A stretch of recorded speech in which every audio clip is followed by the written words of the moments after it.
Right. Yeah. So this reading from Consolations is,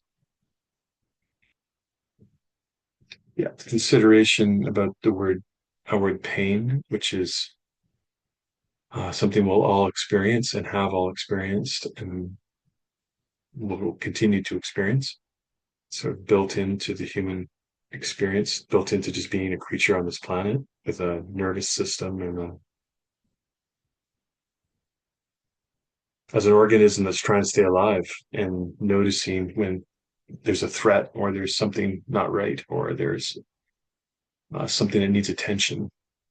Pain is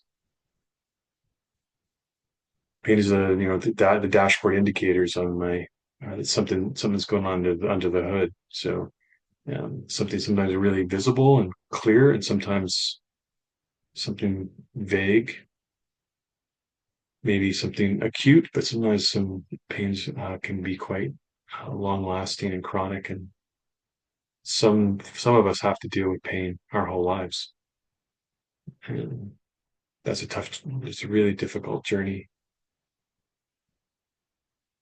What I wanted to reflect on, David touches on it as well. Uh, it turned into a twiku for me, but it was something that came up for me very early on with my mentor Parker, learning in the circle of trust lineage. And something Parker said about suffering, human suffering. But the first teaching I'll share with you is a wonderful interview I heard with Tammy Simon, who has a wonderful organization publishing podcast called Sounds True. And she was interviewing uh, Reggie Ray, who is a Tibetan Buddhist teacher and scholar. And in the midst of the conversation, she talked about the fact that we all have to experience suffering. And Reggie said, just for a moment, he said, just pause there for a moment, because in the Buddhist tradition, in the Tibetan Buddhist tradition, we differentiate between suffering and pain, or experiencing pain and to suffer. Uh, and she says, "Well, okay, so walk me through what the difference is." And he said, "Well, we're all gonna experience pain. That's built in. That's just part of being here. Pain is inescapable and inevitable, and it is something that we all have to resist, accept, whatever we want to do with that pain, but the pain will be an experience. It'll be a phenomena that we will have to endure, explore, whatever we're capable of doing." But he said in his tradition, in the lineage that he learned from, uh, you can experience pain and not suffer, because to suffer was to do everything possible to try to either deny, avoid, block, escape from the pain instead of finding a way in it and through it. And so suffering, in some ways you could say suffering is, as I listen more to Reggie, the way I would sort of redefine maybe some of his language is that suffering is like pain about pain, like a layer on top of pain, or something that surrounds the experience of pain and makes it magnified and far more than even just the actual pain experience itself. Suffering is, and then because suffering is resistance and suffering is avoidance, or numbing out, it's also linked to, all of these defense mechanisms and addictions and ways in which I've tried to avoid the experience of pain. It's the basis of most neuroses is the avoidance of the real, because it's usually something painful in that experience. But then that act of resisting and fighting against the experience of pain adds to the suffering. The other teaching I wanted to bring tonight was from Parker. When we were talking about facilitating these experiences, he said that you at some point the guide or the facilitator needs to come to terms with the difficulties, the struggles, and there is this all everyone I know who's been involved in a helping profession, but I think there's just a compassionate human response to pain and suffering is to do something, to act, to intervene, to minimize. It's it's a beautiful response. Like I never want to lose that initial longing to do something about this difficulty. But Parker explained that sometimes my discomfort is something that I have to deal with. And maybe this person is having an experience of describing a difficult situation, entering it in their own awareness, trying to find the teaching in it. And they need patience. They need someone to accompany them. They don't need my intervention. They don't need me to assuage my own uncomfortableness with what they're doing and what they're saying and experiencing. So just to be, and it lies at the heart of the Quaker understanding to give people space and independence and autonomy, but to be also held then in the midst of that solitude, to know that they're not abandoned, that they're being there's someone present, but at the same time, this difficulty can be explored. Um, and being a parent, it's probably the biggest teacher I've had about how to be with these two incredible human beings who have experienced all sorts of pain and suffering, and to know when was it my my loving responsibility and my response to them as a dad when they really did need me to do that, and times when that got in the way, my own wanting to alleviate something for them, that this was rich and powerful learning for them, and I just needed to be available and present. So that's the struggle. Yeah. I'll say one last thing. There's something in the Christian tradition that I've always pushed back against, and I still do. I would almost call it uh, something a martyr, uh, masochistic. There's a deep embrace of suffering in the Christian tradition, and I I push back against it because there's an opposite push in spiritual tradition and in the Christian tradition itself too, for justice, for alleviating unnecessary pain and doing all we can, to not make the situation worse for others or for ourselves. And it seems like just kind of common sense, but there is an element in the Christian tradition that is much more willing,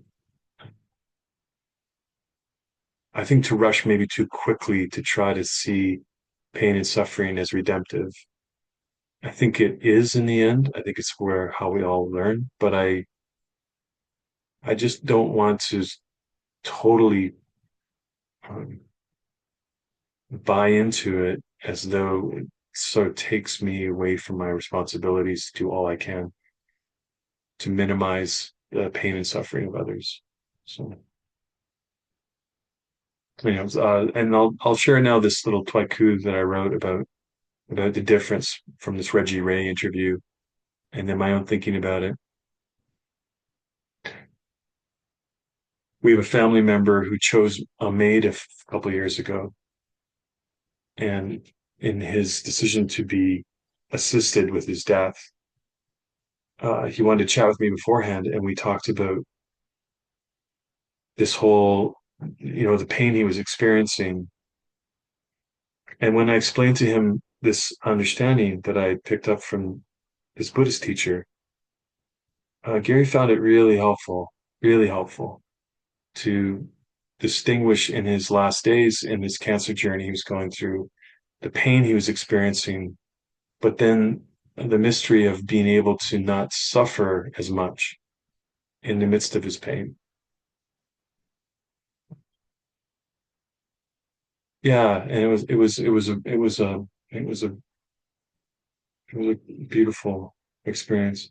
He also opted to have a celebration of his life with everyone, all his loved ones, and everybody there present before he died, which was really beautiful. It's kind of like a funeral ahead of time, and it was the only sort of gathering we had for him. But it was beautiful to have him there and be able to say things directly to him. Maybe that alleviated some of his suffering in the midst of his pain too. Okay, so let me share my screen.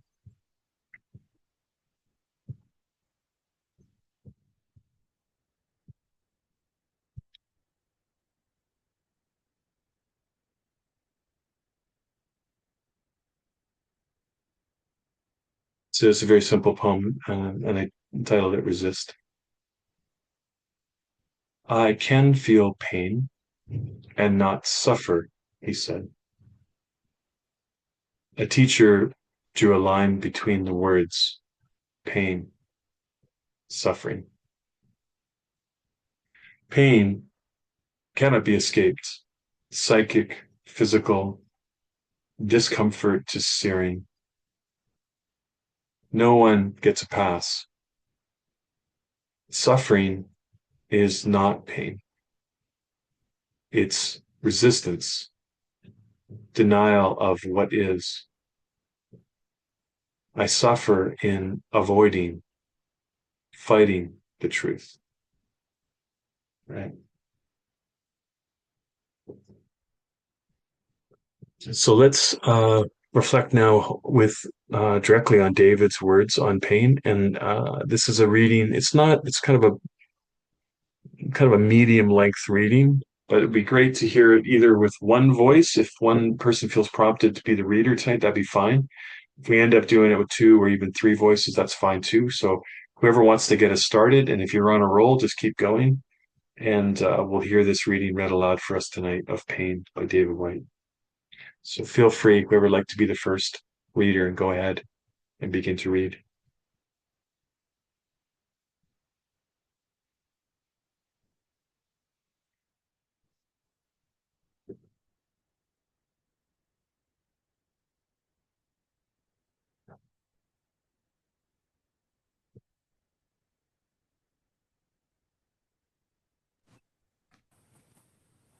I can read.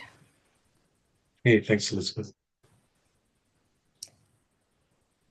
Pain is the doorway to the here and now. Physical or emotional pain is an ultimate form of ground, saying to each of us, in effect, there is no other place than this place, no other body than this body, no other limb or joint or pang or sharpness or heartbreak, but this searing presence refusing to go away.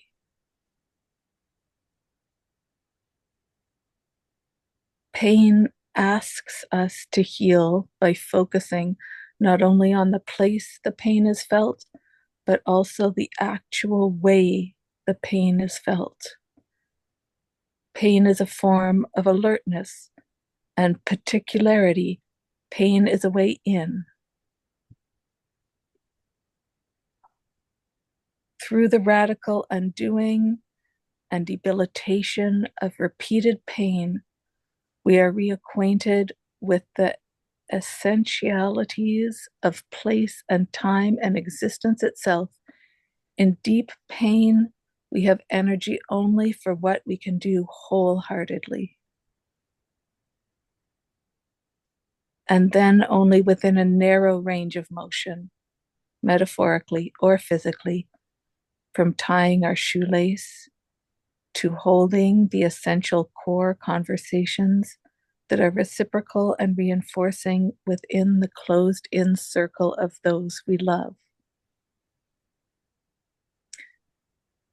Pain teaches us a fine economy in movement, in the heart's affections, in what we ask of ourselves, and eventually in what we ask in others. Pain's beautiful humiliations make us naturally humble and force us to put aside the guise of pretense. In real pain, we have no other choice but to learn to ask for help, and on a daily basis. Pain tells us we belong and cannot live forever alone or in isolation. Pain makes us understand reciprocation. In real pain, we often have nothing to give back other than our own gratitude, a smile that perhaps looks half like a grimace, or the passing friendship of the thankful moment to a helpful stranger.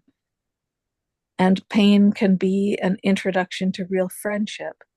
It tests those friends we think we already have, but also introduces us to those who newly and surprisingly come to our aid.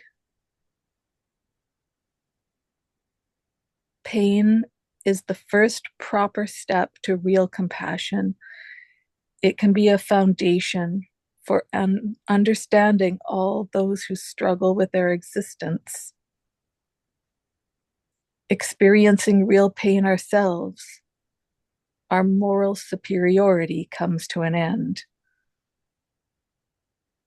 We stop urging others to get with the program, to get their act together, or to sharpen up, and start to look for the particular form of debilitation, visible or invisible, that every person struggles to overcome.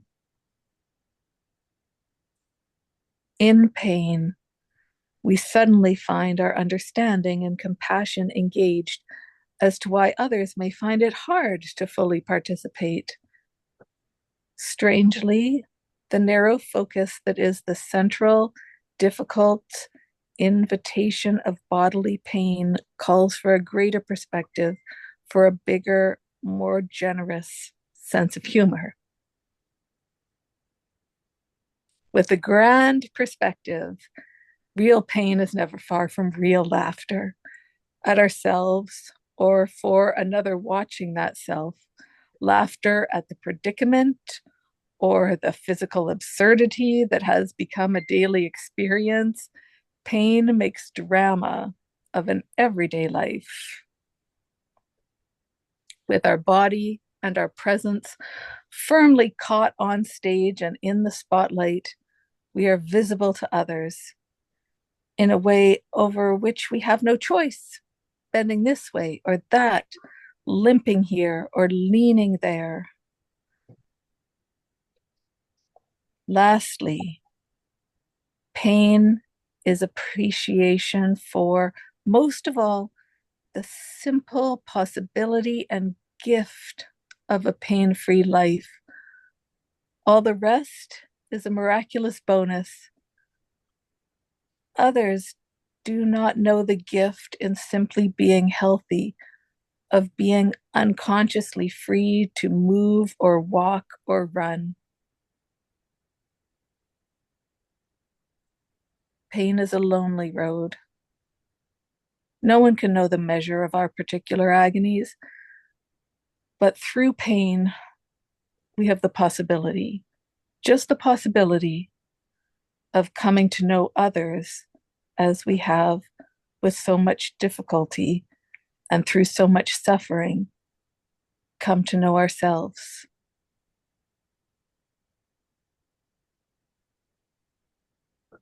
Thank you, Elizabeth. Oh, no, tell me. Hmm. I'm just going to stop the recording there.